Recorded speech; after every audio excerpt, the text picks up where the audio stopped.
different.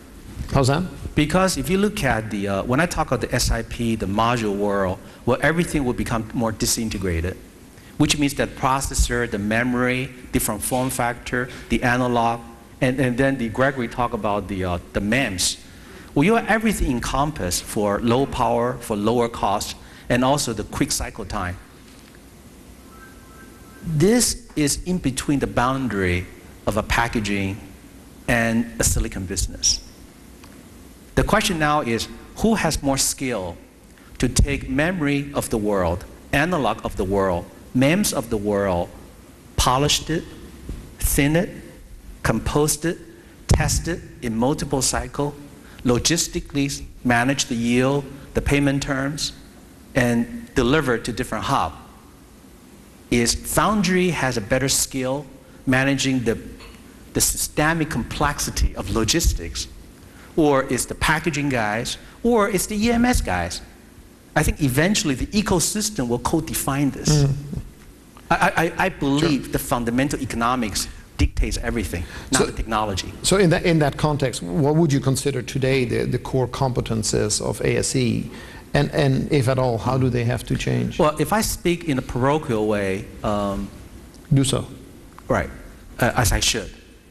The OSAT player deals with fabless, where the source of their wafer come from the major foundry. We also deal with Japanese IDM, European IDM, US IDM, and all of the analog of the world. By the way, analog is 45 to 49 billion US dollars going outsourcing. And the discrete, which is another 20 billion. So ASE has the ability in the last 12 years, we create the geographic presence, we create the memory, the analog, the low pin count. So everything that we talk about that people don't quite understand. I'm giving you the scenario, this is a 20 years campaign.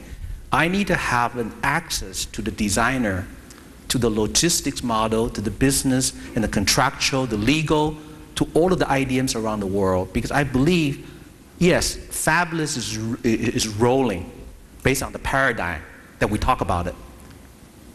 The analog, the discrete, the fragmented, high mix, small volume, they have access to geographic, political, hospital, security, automotive, that none of the fabless sitting in Silicon Valley or Taiwan will ever have access to. When you think about the next paradigm shift, the volume has to come from a human being. It's going to be LED, it's going to be biosensor, it's going to be security, it's going to be medical application. So yes, we are lamenting on the PC, the party's over. We're talking about the cell phone, the 2 billion out of a 7 billion population. We have two giants. Why do we focus on, let's serve the giant as if they're part of the long tail? The same way we serve Lockheed, the same way we serve Boeing, the same way we serve Motorola, the same way we serve IBM. Accept this. In a slow economic growth, understand the consumer behavior, understand the new generation of consumer, right? They're not content creation, they're content reception. Understand the potential semiconductor application in the geographic human being attachment level. I believe that is the next wave we should do. So you've learned to be polite in many languages and understand what they're speaking about in their segment. Is that the summary, so to speak? So what I'm saying is, no, for any company who wants to be part of the consolidator, you have to learn how to be global. And the global is not economic matter, it's not a technology matter. It has a lot to do with, you know, we're all have PhD in science and technology. It's everything we have not learned. It's everything about psychology, about politics, about legal. I wish when I was young I learned more about economics. Because everything we deal with today is economics. So let's talk about economics and politics, because I think, if I recall well, you were one of the people a few years ago at one of the GSA meetings said, hey, I just want you guys to know price of gold is going up. Could have been some other rare metal. And it took a little while to see the wisdom of sharing that information. but for the fact that obviously you're dependent on certain raw materials. That's right. And most recently, specifically in the semiconductor world, there's been a lot of talk about China having very strong control over some of the very rare earth materials. That's right. That's right. Does that touch you at all, or in general, how do you see this impacting? I mean, I can tell you, we decided to launch the copper wire bond when I learned the term biflation. And I understand. The minute you wanted it, it became expensive? Is that everything you need becomes more expensive, so we believe that the gold price will continue to go up. If you believe the gold price is up now, I'm telling you, by US dollar standard, the gold price will continue to go up. So copper wire bond, we already shipped 10 billion. And I remember when I first introduced this to GSA, there's a lot of controversy, but I believe that opinion leader ought to be intellectually stimulating. Well, frankly, I was thinking you were spreading a price increase to your customers, but that's... Well, I did that in 2005. Okay. I also warned the GSA team that there's going to be a price hike. So actually talking about price hikes, I mean, there's been this discussion earlier about the complexity of the chips, everything becoming so much more expensive. What about a contrarian perspective that says, hey, it's a good time that the chips become more expensive? Just because half of the chips increase by 50% will not stop those kids of ours to buy anything electronic. I mean, I think this is one of the greatest myths that we have. Because when you talk to all of the analysts, all of my customers, typically we have some degree in science and technology.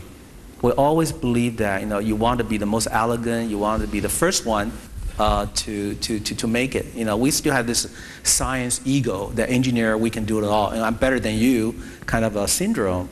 Why don't we just go back to our own shop? When things become very expensive, when there's no cash flow coming in, do the house cleaning. Go back, look at your IP library, look at everything you do. I'm pretty sure we can find, excuse me, I'm pretty sure we can find something that we can reuse. Sorry, go ahead. Well, while you're reusing thing, let me move to the IP topic. Okay. Because, of course, there have been many discussions around IP, both at the grand scale, the Samsung-Apple situation. That's not what I'm after. The fact that there are large collections of patents being accumulated. Just this morning, there was an announcement that aside of MIPS being acquired by Imagination, the MIPS portfolio was bought by a small coalition. The one identified member was ARM, partially to protect itself against whatever could happen to those patents. Do you see that in packaging world at all? Have you seen trolls or non-practicing entities go after you? Or is that still more limited to the design world today? We have seen the non-practicing entity going after major players in the packaging world. There's something I learned when I was very young.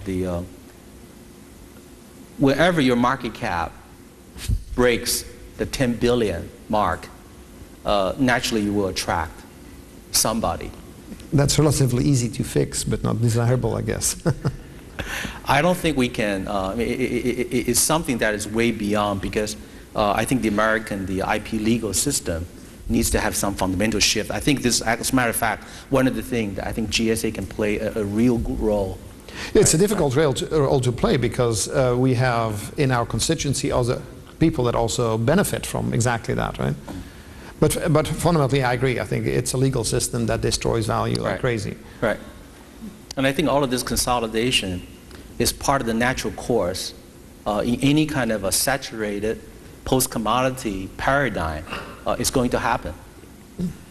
Yeah, but I think the phenomenon of now accumulating large stashes of patents and essentially trying to get money for it that is not commensurate to what the cost would have been to produce them is a difficult challenge, because it doesn't add up over time for the people actually building products. That's right. That's right.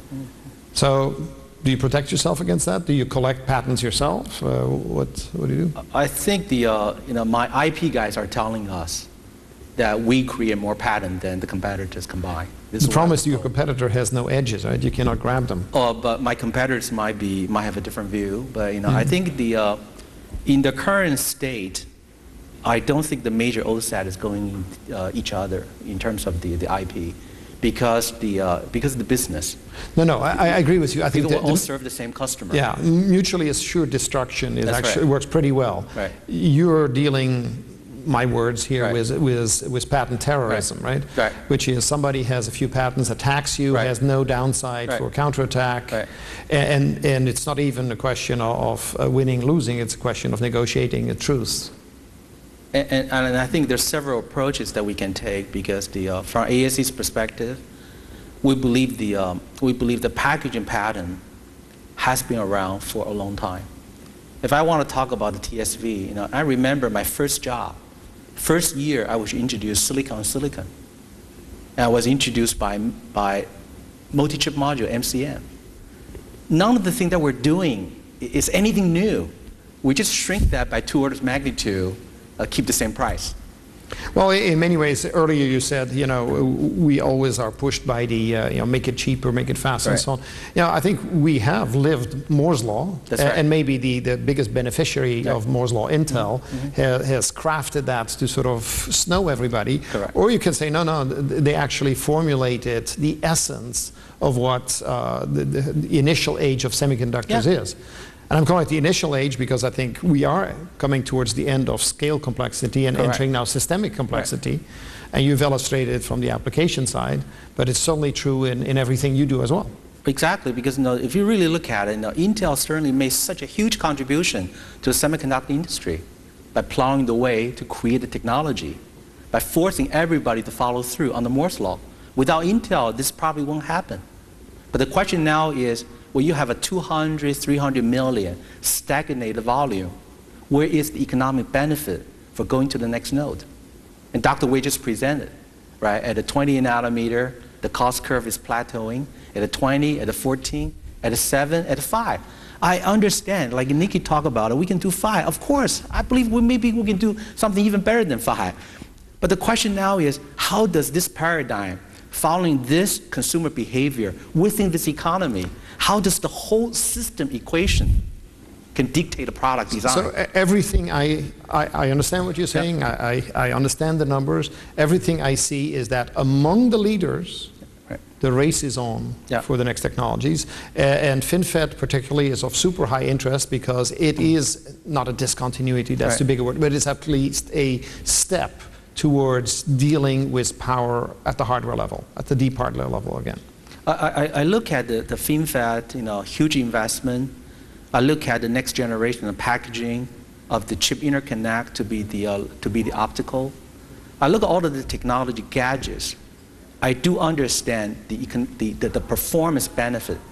The question I keep asking is, when you have a stagnating content creation volume, where the content creation professional, that number is not growing, if not reducing. And today... No, but the amateur is the new professional, right? Everybody can write a book, everybody is an editor, everybody is a tweeter,